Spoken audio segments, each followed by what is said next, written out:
আসসালামু আলাইকুম রহমতুল্লাহি বারাকাতু। রমজান হলো ইসলামী বর্ষপঞ্জির নবম মাস, যা মুসলমানের জন্য অত্যন্ত গুরুত্বপূর্ণ।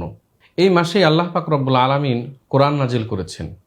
এই মাসকে আমরা অত্যন্ত গুরুত্বের সাথে প্রতিটা মুহূর্তকে ইনশাআল্লাহ কাজে লাগাবো। আল্লাহ পাক রব্বুল আলামিন পবিত্র কালামে পাকে ইরশাদ করেছেন, শাহরু রমাদানাল্লাযী উনজিলা ফীহিল কুরআন হুদাল লিন্নাস। রমজান মাস যাতে নাজিল করা হয়েছে কোরআন, যা মানুষের জন্য দিশারি। তাই এই রমজান মাসকে আমাদের প্রত্যেকটা মুহূর্তকে কিভাবে আমল এবাদতে কাটানো যায় সেই দিকে আমাদের লক্ষ্য করা খুবই জরুরি।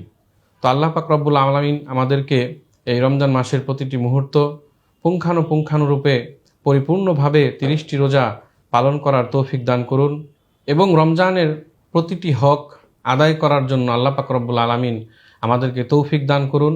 আমিন। আসসালামু আলাইকুম রহমতুল্লাহি ওয়া বারাকাতুহু।